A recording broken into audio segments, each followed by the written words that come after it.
আমার বেগম, আমার মহলে আপনাকে স্বাগতম। মাইশা লজ্জা পেয়ে চোখ নিচু করে নিল। আয়ান মাইশার হাত টেনে ধরে নিজের কোলে বসিয়ে দিল। মাইশার শরীর জুড়ে শিহরণ বয়ে গেল। আয়ান মাইশার শরীরে মৃদু কম্পন অনুভব করে মুখশ্রীতে গুরু গম্ভীর ভাব এনে বলল, আগে দেখে ভালোবাসার পর যদি বাসর ঘরে কেউ এমন কাঁপাকাঁপি করে। মাইশা লজ্জায় মুখ নতজানুক হয়ে রইল। সত্যি বলতে তাদের আগে থেকে চেনা জানা হলেও এতটা কাছাকাছি কখনো আসা হয়নি। প্রথমবারের মতো কোনো পুরুষের এতটা নিকটে এসে মাইশা লজ্জায় ভয়ে ভালোবাসার মানুষটাকে নিজের করে পেয়ে সব অনুভূতি তালগোল পাকিয়ে যাচ্ছে। আয়ান মাইশার মুখটা উঁচু করে মাইশার ললাটে ওষ্ঠ ছুঁয়ে দিল। মাইশা আবেশে চোখ বন্ধ করে নিল। আয়ান সময় নিয়ে বউয়ের ললাটে ওষ্ঠ ঠেকিয়ে ছেড়ে মাইশার মুখশ্রীর দিকে তাকিয়ে মৃদু স্বরে জানতে চাইল। সময় চাই। না। কথার মানে বুঝতে পেরে নিজেই লজ্জায় আয়ানের বুকে মুখ লুকালো। আয়ান শব্দ করে হেসে উঠল। পরপরই মাইশাকে পাজা কোলে তুলে বিছানায় নিয়ে যেতে নেশাতুল কণ্ঠে বলল, অনেক অপেক্ষা করিয়েছ, আর না যান। মাইশা আয়ানের গলা জড়িয়ে ধরে বুকে মুখ গুজে রইল। আয়ান বউকে বিছানায় শুইয়ে দিল। সময় গড়ায়, গাঢ় হয়, প্রগাঢ় হয় বেহায়া হাতের স্পর্শ। নারী তার প্রিয় পুরুষের ছোঁয়ায় দিশেহারা হলো, একে অপরের মাঝে লেপ্টে গেল। নতুন অনুভূতির জোয়ারে দুজন ভেসে গেলে ভালোবাসার অনুভূতি আগে হলেও এই অনুভূতি দুজনের নিকটই সম্পূর্ণ নতুন। গভীর হতে গভীরে স্পর্শ কাতর করলো আয়ান নিজের প্রেয়সীকে। মাইশার চোখ গলিয়ে অশ্রু গড়িয়ে পড়ে গাল বেয়ে। আয়ান খুব সাবধানের সহিত বইয়ের চোখের পাতায় চুমু খায়। মাইশা শক্ত হাতে জড়িয়ে ধরে আয়ানকে। সারা আর প্রিয়তা ভার্সিটিতে ভর্তি কনফার্ম করেছে। ভাগ্যক্রমে দুজনে একই ভার্সিটিতে চান্স পেয়েছে। মাইশা কাল মির্জা বাড়ি এসেছে সপ্তাহ পর, যদিও 3 দিনের 3 আসার কথা ছিল, কিন্তু আয়ানের কিছু জরুরি কাজ থাকায় আসতে পারেনি। মাইশাকে অবশ্য আয়ান আসতে বলেছিল মফিজুল মির্জা যখন মাইশাকে দেখতে গিয়েছিল, কিন্তু মাইশা আসেনি। জামাই নিয়ে আসবে সে, তাই কেউ জোর করেনি। ইলেকশনের প্রচারণা চলছে, সেই সাথে চলছে গ্রামে গ্রামে গিয়ে সমাবেশ বৈঠক। সাদনানের একদম সময় নেই হাতে। সকালে বেরিয়ে যায়, রাতে ফিরে 1টা-2টোর দিকে। আজ প্রিয়তা সারা মাইশার সাথে ভার্সিটি যাবে। রাহাত ওদের পৌঁছে দিয়ে অফিস চলে গেল। মাইশা ওদের দুজনকে ক্লাসে দিয়ে নিজের ক্লাসে চলে গেল। প্রথমে ক্লাসে একজন মহিলা লেকচারার করালো। প্রথম দিন, তাই তেমন একটা ক্লাস হলো না। পরিচয় পর্বকে কোথা থেকে এসেছে, ভালো করে পড়তে হবে, এসব হলো। দ্বিতীয় ঘন্টার সময় প্রায় অনেক মেয়ে বেশ উৎসাহ নিয়ে আলোচনা সমালোচনা করছে। ইয়াং লেকচারার বলে কথা, আবার ভার্সিটির সবচেয়ে হ্যান্ডসাম স্যার। সাথে ভার্সিটির অনেক মেয়ের রাতের ঘুম কেড়ে নিয়েছে, এমনটাই শোনা গেল। প্রিয়তার কোনো ভাবান্তর নেই। সারা সামান্য কৌতূহল ছিল, তবে পরক্ষণেই নিজের মনের মধ্যে থাকা পুরুষের কথা মাথায় আসতেই সব কৌতূহল মুহূর্তের মধ্যে উধাও হয়ে গেল। প্রিয়তার হাতটা চেপে ধরে ফিসফিস করে বলল, শোন, স্যার যতই সুদর্শন হোক, তুই কিন্তু তাকাবি না, নয়তো ভাইয়াকে বলে দিব। প্রিয়তা চোখ পিট পিট করে সারার দিকে তাকালো। সারা সামনের দরজার দিকে তাকিয়ে আছে। প্রিয়তা নিজেও সারা দৃষ্টি অনুসরণ করলো। কক্ষে সুদর্শন স্যার কবির খান প্রবেশ করেছে। এতক্ষণ যতটা কোলাহলপূর্ণ ক্লাসটা ছিল, কবির খান ক্লাসে প্রবেশ করার সাথে সাথে ঠিক ততটাই নীরব হয়ে যায়। সারা প্রিয়তা একজন আরেকজনের নিজেদের মুখ চাওয়াচাই করে। সারা প্রিয়তার হাত চেপে ধরে চোখের ইশারায় স্বাভাবিক থাকতে বলে। কবির নিজেও হয়তো ওদের দুজনকে এখানে দেখে থমথমে খেলো, বিশেষ করে প্রিয়তাকে দেখে। বিয়ের পর তার উপর মির্জাবাড়ির বউ এত পথ জার্নি করে গ্রাম থেকে উপজেলায় এসে ভার্সিটিতে পড়ালেখা করতে পারে, কবির ভাবতে পারেনি। তার অবশ্য কারণ রয়েছে। আম্বিয়া মির্জা সম্পর্কে কবির অবগত, তাই এমনটা ভাবা স্বাভাবিক। তবে পরক্ষণেই ভাবে, একজন এমপির বউ নিশ্চয়ই পড়ালেখা নিয়ে হেলাফেরা করবে না, উচ্চশিক্ষিত করবে। কবির শত শত ভাবনা চিন্তা বাদ দিয়ে প্রথমে সবার সাথে পরিচিত হলো, অতঃপর ক্লাস কন্টিনিউ করে। প্রিয়তা সারা মাইশা ক্লাস শেষে এসে গেটে দাঁড়িয়ে রইল, রাহাত নিতে আসবে। 7-8 মিনিট অপেক্ষা করার পর সত্যি রাহাত এলো। মাইশা রাহাতের পাশে বসে, সারা প্রিয়তা পেছনে। সবাই টুকটাক কথা বলতে বলতে গাড়ি মির্জাবাড়ির সামনে এসে দাঁড়ালো। সবাইকে নামিয়ে দিয়ে রাহাত আবার অফিসের উদ্দেশ্যে চলে গেল। বাড়ির ভেতরে এসে প্রিয়তা সোজা নিজের রুমে চলে এলো। গোসল করে বিছানায় শোয়া মাত্র রাজ্যের ঘুম এসে চোখে হানা দিল। শরীর ক্লান্ত থাকায় দ্রুত ঘুমিয়ে গেল। সারা খাবার খাওয়ার জন্য ডাকতে এসেও ডাকে না, ঘুমিয়েছে থাক। ভার্সিটিতে ওরা সবাই আবার হালকা নাস্তা পানি করেছিল, তাই আর আগ্রহ নিয়ে ডাকে না। প্রিয়তার ঘুম ভাঙে ফোনের রিংটনের শব্দে। ভ্রু কুচকে কিঞ্চিত সময় ভাবে, কার ফোন এভাবে কাকের মতো কাকা করছে। ওর তো ফোন নেই, তবে পরক্ষণেই মস্তিষ্ক সচল হয়। ফোনের রিংটন খুব চেনা পরিচিত মনে হয়। হ্যাঁ, এটা সাদনান ভাইয়ের ফোনের রিংটন। প্রিয়তা ঝটফট চোখ মেলে সোজা হয়ে উঠে বসে। বিছানা নিজের পাশে সাদনান ভাইয়ের ফোন রাখা। ফোন তখন আর কল আসে না। প্রিয়তা ভুরু কুচকে ফোন হাতে নেয়। সাদনান ভাই চলে এসেছে এত তাড়াতাড়ি? কটা বাজে দেখার জন্য সাইড বাটন টিপে স্ক্রিনে আলো জ্বলতে একটা বাচ্চা মেয়ের শাড়ি পরা হাস্যোজ্জ্বল মুখ ভেসে ওঠে। প্রিয়তা অবাক, এতটাই অবাক যে নিজের বা হাতটা কখন নিজের অজান্তেই মুখের উপর চেপে ধরেছে সেদিকে ধ্যানই নেই। এটা তো সে। আজ থেকে আরও প্রায় 4 বছর আগে আয়নাকে সেদিন দেখতে গিয়েছিল মির্জাবাড়ির সবাই। সেদিন প্রিয়তা নিজেও বোনের মতো সেজেছিল শাড়ি পরে। সে তো কোনো ছবি তুলেনি, তবে ছবিটায় প্রিয়তা শাড়ির কুচি ধরে সিঁড়ি বেয়ে নামছে। হঠাৎ ওয়াশরুমের দরজা খোলা শব্দ পেয়ে তড়িঘড়ি করে ফোন আবার আগের স্থানে রেখে দিল। ছাই রঙের ট্রাউজার পরনে, গলায় একটা তাওয়াল যার এক প্রান্তে দিয়ে মাথার চুলগুলো পানি ছাড়া করছে। বলিষ্ঠ পেটানো শরীর, পেশিবহুলগুলো দেখতে দারুণ আকর্ষণীয় লাগছে। প্রিয়তা আস্তে করে একবার ঢোক গিলে মাথা নুয়ে নিল। সাদনান ততক্ষণে বউয়ের সামনে এসে দাঁড়িয়ে। ফোনটার দিকে এক পলক তাকিয়ে উল্টো ঘুরে বউয়ের কোলে মাথা রেখে আলগোছে শুয়ে পড়ল। প্রিয়তা চমকে ওঠে, শরীরে শীতল স্রোত বয়ে যায়। সাদনান বউয়ের হাত জোড়া নিজের চুলে রেখে চোখ বন্ধ করে নিল। সময় গড়ালো কতক্ষণ প্রিয়তা জানে না। সাদনান প্রিয়তার কুর্তিটা পেট থেকে সরিয়ে উন্মুক্ত পেটে অধরে স্পর্শ করল। প্রিয়তা কেঁপে উঠল, শক্ত হাতে খামচে ধরে সাদনানের চুল। সাদনান সরে এলো, বউয়ের গালে হাত রেখে নিজের অধর জোড়া এগিয়ে দিয়ে প্রিয়তার কপালে ঠেকালো। প্রিয়তা চোখ বন্ধ করে নিল। সাদনান নিজের গাল প্রিয়তার গালে ঘষে দিতে প্রিয়তা ভুরু কুচকে সাদনানের থেকে একটু দূরে সরে বসে গালে হাত বোলাতে বোলাতে বলল, ব্যথা পেয়েছি। সাদনানের চোখ ছোট ছোট হয়ে এলো। বউয়ের এই এক সমস্যা, রাতেও সাদনান প্রিয়তার গলায় মুখ গুজে ঘুমাতে পারে না। প্রিয়তা সুরসুরি লাগে, তাই দূরে থাকে। ক্লিন শেভ করে নেব। না, একদম না। তাহলে প্রিয়তা চুপ করে গেল। সাদনান প্রিয়তাকে টেনে আবার নিজের কাছে আনলো। প্রিয়তার গালে হাত রেখে বৃদ্ধা আঙ্গুল দিয়ে প্রিয়তার ঠোঁটের উপরে স্পর্শ করে আবদার করলো, একটা চুমু খাই। সেদিন না খেলেন? প্রিয়তা লজ্জা পেল, মাথা নিচু করে বলল। সাদনান গুরুগম্ভীর কণ্ঠে বলল, একদিন মাত্র, আর বউয়ের ঠোঁটে রোজ চুমু খেতে হয়। শুধু তুমি বাচ্চা বউ বলে ছেড়ে দিচ্ছি, এখন ঝটপট একটা চুমু খেয়ে ফেলো তো। এখন থেকে রোজ খেতে হবে, বউ বড় হচ্ছে। ছি, কি সব বলছেন? মুখে কিচ্ছু আটকায় না। সাদনানের কথা শুনে প্রিয়তার শরীর শিরশির অনুভূত হলো। একটু পিছিয়ে গিয়ে নাক মুখ কুচকে বলে উঠল। সাদনান মহা বিরক্ত হলো বউয়ের কথা শুনে। প্রিয়তার হাত ধরে টেনে নিজের কাছে নিয়ে এলো। বুকের সাথে সংঘর্ষ হলো প্রিয়তার দেহখানা। কেঁপে উঠল প্রিয়তা। সাদনান প্রিয়তার ছোট ছোট চুলগুলো কানের পিঠে গুজে দিতে দিতে বলল, আম ইয়োর হাজব্যান্ড, আটকানোর কি আছে? দাও দাও, বড় একটা লম্বা চুমু দাও। প্রিয়তা ছোটাছুটি করে, ছাড়াতে চায় সাদনানের শক্ত হাতের বাঁধন। সাদনান এ পর্যায়ে এসে বউকে আরো চেপে ধরল নিজের সাথে। প্রিয়তা দম বন্ধ হয়ে আসছে। জোরে বার কয়েক শ্বাস টানে, ভ্রু কুচকে বলে, এমপি সাহেব, আপনি দিন দিন বেশি বেহায়া হচ্ছেন। বেহায়া আমি আগে থেকেই, সেটা শুধু তোমার জন্য আমার জান। সাদনান বিড়বিড় করে বলল।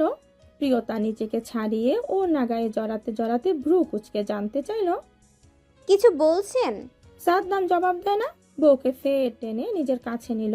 নিজের বেহায়া হাতের স্পর্শ কাবু করে মেয়েটাকে। প্রিয়তা সাদনানের কাছে হার মানল। ছোটাছুটি থামিয়ে শক্ত করে সাদনানের চুল খামচে ধরে সাদনান সময় নিল। গাঢ় হতে প্রগাঢ় একটা চুম্বন করলো বউয়ের অধরে। ছাড়া পেয়ে প্রিয়তা জোরে জোরে শ্বাস টানে। সাদনান ডান হাতে নিজের অধর মুছে বাঁ হাত এগিয়ে প্রিয়তার অধরে স্পর্শ করে মৃদু কণ্ঠে জানালো, এখন এটুকুই সীমাবদ্ধ থাক, খুব শীঘ্রই সীমা লঙ্ঘন করবো আমার জান। বেশ কিছুদিন নাগাদ সাদনানের দেখা খুবই কম পাওয়া যাচ্ছে। দুদিন বাদে ভোর, দেখা না পাওয়ারই কথা।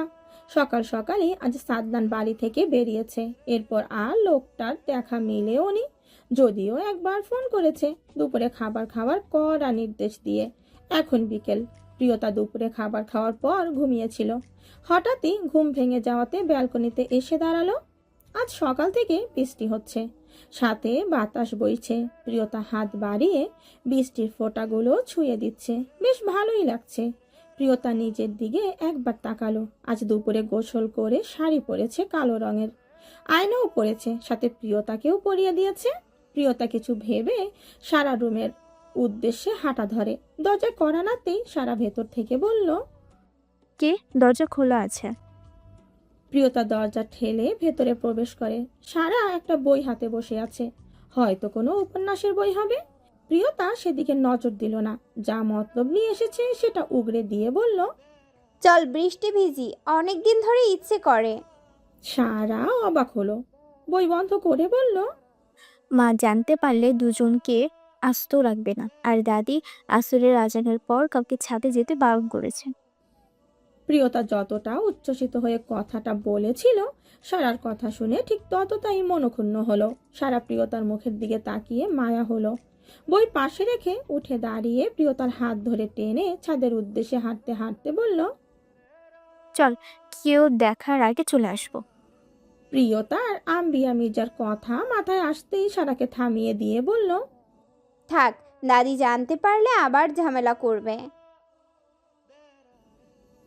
প্রিয়তার কথা শুনল না সারা। টেনে নিয়ে ছাদে চলে এলো। মুহূর্তের মাঝে বৃষ্টির পানি দুজনকে ভিজিয়ে দিল। সারা প্রিয়তাকে টেনে নিয়ে ছাদের মাঝখানে গিয়ে দাঁড়ালো।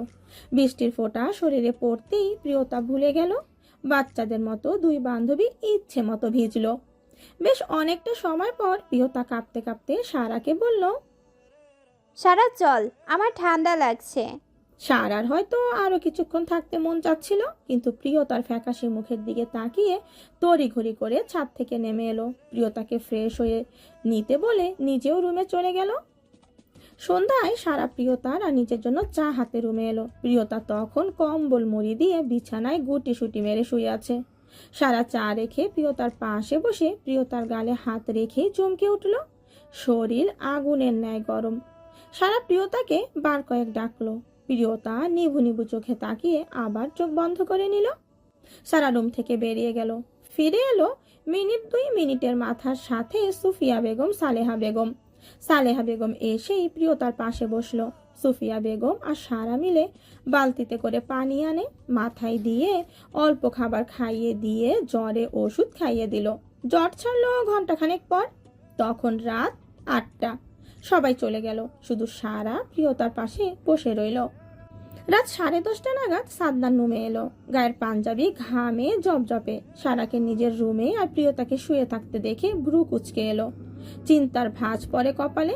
কিঞ্চিত পরিমাণ সময় ভ্রু কুচকে দরজায় দাঁড়িয়ে থেকে রুমে প্রবেশ করে। কাবার থেকে বাসায় পরিহিত পোশাক নামাতে নামাতে জিজ্ঞেস করলো, এত রাতে তুই বসে আছিস? ভাইয়া, প্রিয়ার জ্বর হয়েছে। সারা জানালো। সাদনান তড়িৎ গতিতে কাপড় হাতে সারার দিকে এক পলক তাকিয়ে আবার বিছানায় বউয়ের দিকে তাকিয়ে বলে উঠল, কি বলছিস? সকালে ভালো ছিল, দুপুরে ফোন করলাম, তখন তো বলেনি। সন্ধ্যায় হয়েছে। তুই গিয়ে ঘুমিয়ে পড়, রাত অনেকটা হয়েছে। আচ্ছা। সারা চলে গেল। সাদনান দরজা বন্ধ করে ফ্রেশ হয়ে এলো। টাওয়াল ব্যালকনিতে মেলে দিয়ে বউয়ের কাছে এলো। প্রিয়তার গালে হাত দিয়ে দেখলো জ্বর বেশ ভালোই আছে। এর মধ্যে দরজায় কেউ কড়া নাড়ে। সাদনান দরজা খুলতেই সুফিয়া বেগম রুমে এলো, হাতে খাবারের ট্রে। উনি প্রিয়তাকে খাবার খাইয়ে দেওয়ার কথা জানালে সাদনান না করে দিল। রাত অনেকটা হয়েছে, নিজে করে নিবে বলে ছোট মাকে বুঝিয়ে সুজিয়ে ঘুমিয়ে যাওয়ার জন্য পাঠিয়ে দিল। সাদনান মগে করে পানি আনে, ছোট্ট টাওয়াল দিয়ে প্রিয়তার হাত মুখ মুছিয়ে দিল। প্রিয়তা নিভু নিভু চোখে তাকিয়ে শুধু কিছু বিড়বিড় করলো। সাদনান সে সব শুনতে পেল না, তবে বউ সব নালিশ যে নিজের নামে করছে সেটা ঠিক ঠাউর করতে পারে। মগ ওয়াশরুমে রেখে হাত মুখ ধুয়ে এলো, খাবার থালা হাতে প্রিয়তার সামনে বসলো। প্রিয়তা তখনও জ্বরের ঘোরে কিছু বলে যাচ্ছে। সাদনান প্রিয়তার মুখে এক হাত চেপে ধরে খাবার দিল। 2-3 বার দেওয়ার পর হলো আসল কাহিনী। গড় করে প্রিয়তা বমি করলো, যার সবটাই সাদনানের কাপড়ের উপর পড়লো। নিজের জামা কাপড় সাথে সাদনানেরটাও নষ্ট করলো। সাদনান অসহায় চোখে বউর দিকে এক পলক তাকিয়ে আবার নিজের দিকে তাকালো। প্রিয়তা বাচ্চাদের মতো করে মুখে হাত চেপে বসে আছে। সাদনান ফোঁস করে দম ছাড়ে। খাবার থালা সেন্টার টেবিলে রেখে প্রিয়তাকে নিয়ে ওয়াশরুমে গেল। প্রিয়তার শরীরের গরম উষ্ণতা সাদনানের শরীরে শিহরণ তৈরি হলো। জামার চেন খুলতে গিয়ে সাদনান বুঝতে পারলো এই কাজটা করতে যাচ্ছে সেটা তার জন্য সহজ হবে না, কিন্তু করতে হবে। কিচ্ছু করার নেই। ভালোবাসার মানুষ, সাথে বউ, পুরুষত্ব ঠিকই জেগে উঠেছে। নিজের ভেতর উত্তেজনাকে চেপে রেখে এক টানে প্রিয়তার গায়ের জামা খুলে নিল। প্রিয়তা অর্ধনগ্ন শরীরের দিকে তাকিয়ে তৎক্ষণাৎ সাদনান চোখ বন্ধ করে নিল।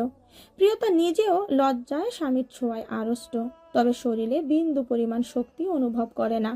কাজটা নিজে একা করা সম্ভব নয়। মাথা নিচু করে রইল। সাদনান পাশ থেকে তাওয়াল নিয়ে প্রিয়তার গায়ে পেঁচিয়ে দিল। প্রিয়তার জামাটা ধুয়ে নিয়ে প্রিয়তার গা মুছিয়ে দিল। সব কাজ শেষ। সাদনানের যেন বিশ্বযুদ্ধ জয় হওয়ার মতো অনুভূত হলো। তবে ভেতরে ভেতরে ঠিকই বউয়ের এমনতর অবস্থা, নিজের পুরুষালী সত্তা বারবার তাকে বউয়ের প্রতি আকৃষ্ট করছে। সাদনান প্রিয়তাকে ওয়াশরুম থেকে টেনে বিছানায় বসিয়ে দিয়ে বলল, তুমি বসো, আমি চেঞ্জ করে আসছি। সাদনান চলে গেল। প্রিয়তার শরীর এতক্ষণে একটু বল আসছে। একটু আগের কথা ভেবে নিজে নিজে লজ্জায় রংধনু হতে লাগলো। তবে চোখে গুলো জ্বলছে। জ্বরটা আবার আসছে। প্রিয়তা বিছানায় পা তুলে গায়ে কম্বল টেনে চোখ বন্ধ করে নিল। সাদনান শরীর উত্তেজনায় এবং বুকের ভেতর হাওয়া তোলপাড় কমাতে সময় নিয়ে শাওয়ার নিল। বেশ অনেকটা সময় পর বেরিয়ে এলো, দেখলো প্রিয়তা শুয়ে পড়েছে। সাদনান কাছে গিয়ে ডাকতেই প্রিয়তা উঠে বসলো। সাদনান প্রিয়তার হাতে একটা গেঞ্জি এগিয়ে দিয়ে বলল, এটা পরে নাও। সাদনান উল্টো দিকে ফিরে রইল। প্রিয়তা গেঞ্জিটা পরে টাওয়াল নিয়ে বিড়বিড় করে বলল, অদ্ভুত লোক, একটু ভালোবাসে না। সাদনান প্রিয়তার কথা শুনলো, তবে না শোনার মতো করে আবার একটা প্লেটে খাবার নিল। প্রিয়তাকে খাইয়ে দিয়ে ওষুধ খাইয়ে দিয়ে নিজেও অল্প খেয়ে নিল। বড় লাইট অফ করে ছোট লাইট লাগিয়ে দিয়ে বিছানায় এলো। সাদনান শোয়া মাত্রই প্রিয়টা একটু গুটিয়ে গেল। সাদনান সেটা লক্ষ্য করলো। প্রিয়টাকে টেনে নিজের সাথে মিশিয়ে নিয়ে ফিস ফিস করে বলল,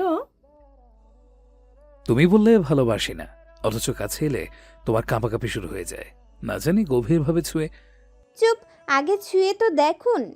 ইস, কি লজ্জাজনক কথা।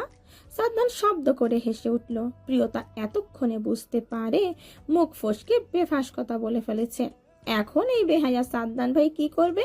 প্রশ্নটা মাথায় আসতেই প্রিয়তা চট করে সরে যেতে চাইল সাদনানের শক্ত হাতের বাঁধন থেকে, কিন্তু সাদনান সেটা হতে দিল না। এক ঝটকায় প্রিয়তাকে নিচে ফেলে নিজে প্রিয়তার উপর বসে আবছা আলোর মাঝে প্রিয়তার চোখের দিকে তাকিয়ে বলে উঠল, আমাকে উস্কে দিয়ে এখন পালানো হচ্ছে, কিন্তু সেইটা তো হচ্ছে না। সো সরি আমার জান, এতদিন সময় দিচ্ছিলাম, নিজেকে সামলে রেখেছিলাম, এখন তুমি সামলে নাও। সাদনান নিজের কথা শেষ প্রিয়তার গলায় মুখ গুজে দিল। আস্তে আস্তে ঘাড়ে গলায় অধরে অজস্র চুম্বন করতে লাগলো। প্রিয়তা নিজেও সাদনানের প্রতিটা স্পর্শে সঙ্গ দিল, সাথে পাল্লা দিয়ে নিঃশ্বাসের শব্দ দ্বিগুণ হলো, যা রাতের আধারে বড্ড ভারী শোনালো। সারা পরপর কয়েকবার হাসি দিতেই রাহান ফুঁসে ওঠে। চায়ের কাপ ঠাস করে টেবিলের উপর রেখে ধমকের স্বরে বলে উঠল, কে বলেছে বৃষ্টিতে ভেজবার? সারা চুপ করে শুনলো, কিচ্ছু বলল না। রয়ে শোয়ে চায়ের কাপে চুমুক বসায়। রাত 11:30। রাহান সাদনানের সাথে বাড়ি ফিরেছে। খাবার খেয়ে রুমে আসার পরপরই সারার আগমন হয়েছিল। রাহান অবাক হয়েছে, সাথে এত রাতে একটা ছেলের রুমে আসার জন্য কিছু করা কথা শোনাবে চিন্তা করে বড্ড ছেলে মানুষই করে সারা, বড় হয়েছে বুঝতে হবে। কিন্তু রাহান কিছু বলার আগেই সারা মিনমিন করে আবদার স্বরে বলছিল, আমার চা খেতে ইচ্ছে করছে, চলো না দুজন মিলে চা খেয়ে আসি। রাহান কিছু বলতে গিয়েও পারেনি, হয়তো ভালোবাসার মানুষটার একটু সঙ্গ পাবে সেই লোভে। তৎক্ষণাৎ বেরিয়ে আসে বাড়ি থেকে, গেট দিয়ে নয় দেয়াল টপকে। ইস, সারাকে দেয়ালের ওপারে আনতে কতটা না কষ্ট হয়েছে। রাস্তার পাশে ঘাসের ওপর পড়েছিল বিধায় রাহান ব্যথা পায়নি, নয়তো কি অবস্থাটাই না হতো। ভাবতে গায়ে কাটা দেয়। সারাকে দুই হাতে আগলে নিতেই সারা লাফ দেওয়ার পর রায়হানকে নিয়ে ধপাস করে পড়েছিল। রাহান ভাই। হঠাৎ সারাটাকে রাহানের ভাবনা ছুতো ছিঁড়ে আকস্মিক এইভাবে ডাকায় নিজেও তড়িঘড়ি করে জবাব দিল, হ্যাঁ বল। বাড়ি যাব না? সারা জিজ্ঞেস করলো। রাহান হাতের চায়ের কাপে শেষবার চুমুক দিয়ে সেটা পাশে ফেলে দিয়ে বলল, হ্যাঁ চল। দুজনে পাশাপাশি হাঁটতে লাগলো। জায়গাটা গ্রাম হলেও সবকিছু কেমন আধুনিকতার ছোঁয়া। রাস্তা পিচ ঢালা, আবার মাঝে মধ্যে একটু পথ হাঁটার পর আবার লাইট দেওয়া। পাশের জমিগুলো বেশ কিছু ভরে নিয়েছে, হয়তো খুব দ্রুত এগুলোতে বড় বড় দালান হবে। গ্রামের 11:30 মানে অনেক রাত। তবে চায়ের দোকানগুলোতে মাঝবয়সী কয়েকজন মিলে মিলে চায়ের সাথে টিভি দেখতে দেখতে আড্ডা জমিয়েছে। এমনি একটা দোকানের পাশ দিয়ে যাওয়ার সময় কয়েকজন ফিস ফিস করে বলা বলি করতে লাগলো। কয়েকজনের আবার তাল মেলালো। সারা শরীর ঘিন ঘিন করতে লাগলো। রাহান রাগে চোয়াল শক্ত করে সারার হাত ধরে সেখান থেকে দ্রুত চলে এলো। সারার চোখে পানি টলমল করছে, হয়তো আখি পল্লব ঝাপটাতে সেগুলো গাল বেয়ে জমিনে লুটিয়ে পড়বে। রাহান প্রেয়সীর মুখের দিকে তাকিয়ে বুকের ভেতর ভয়ঙ্কর যন্ত্রণা অনুভব করে। এক হাতে আগলে নিল এক বাহুতে। সারা কান্না ভুলে শিউরে ওঠে, শক্ত হাতে নিজের পরিহিত জামা খামচে ধরে বলল, সরি রাহান ভাই, আমার জন্য আপনাকে এতগুলো কথা শুনতে হলো। আমি বায়না না ধরলে এমনটা হতো না। চাপকে সব দাঁত ফেলে দিব। এদের কথা কানে তুলতে নেই। আমি এদের কথার জবাব নীরবে দিয়ে দিব। শেষের কথাটা বিড়বিড় করে বলল।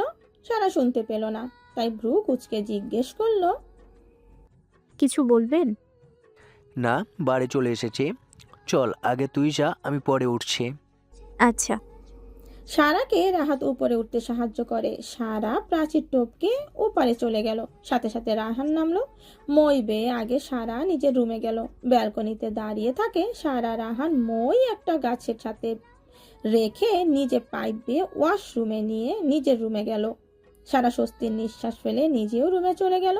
আর সবটা বিষয় কেউ অন্ধকারের আবছা আলোর মাঝে তীক্ষ্ণ দৃষ্টিতে পর্যবেক্ষণ করলো। কবির ব্যালকনি থেকে রুমে এলো। আজ অনেক দিন নিজের মন আর মস্তিষ্কের সাথে যুদ্ধ করে মনের কথা শুনে মেসেজ দিয়েই ফেললো। মেয়েটা বড্ড জ্বালাচ্ছে, বেশ কিছুদিন হলো।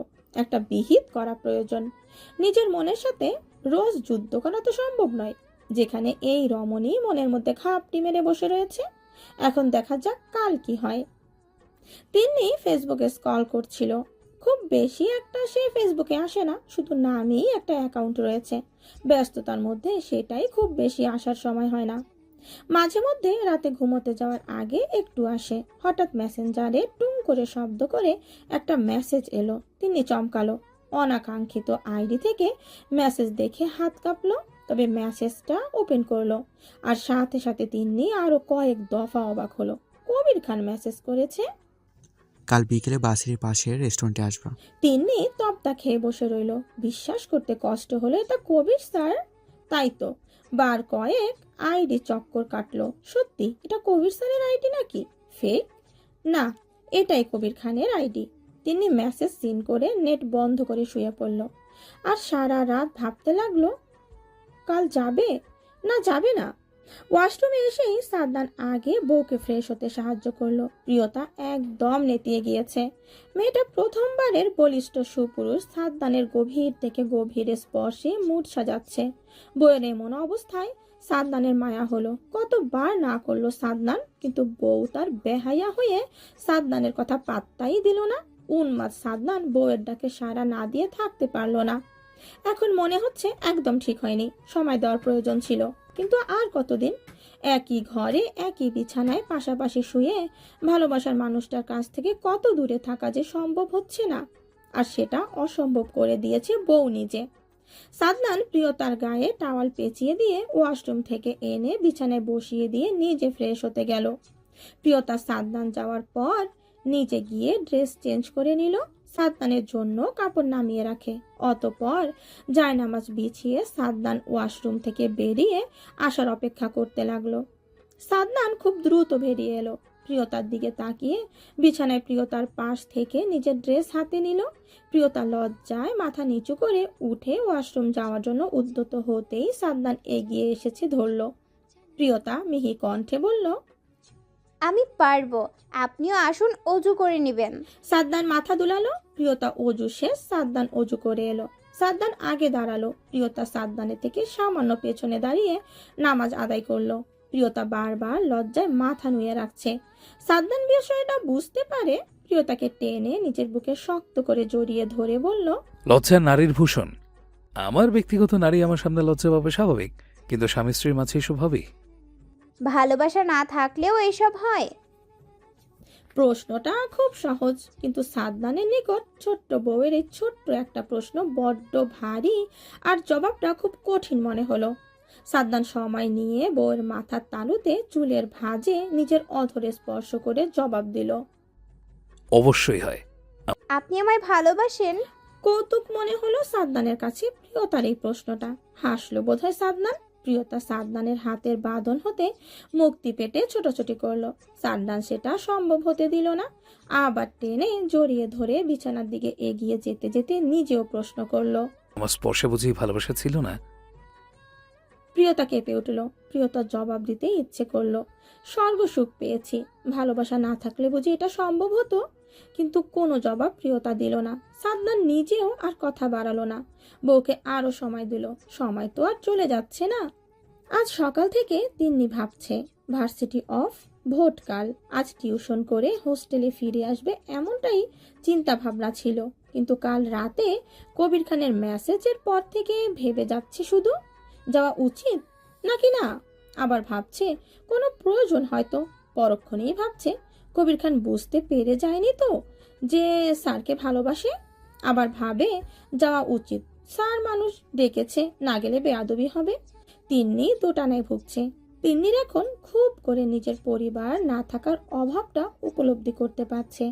পরিবার, মা বাবা ভাই কেউ যদি এখন পাশে থাকতো নিশ্চয়ই এ ব্যাপারে কথা বললে একটা সলিউশন দিত। কিন্তু তিন্নির তো তেমন কেউ নেই। তিনি বিছানা থেকে ফোন হাতে নিল।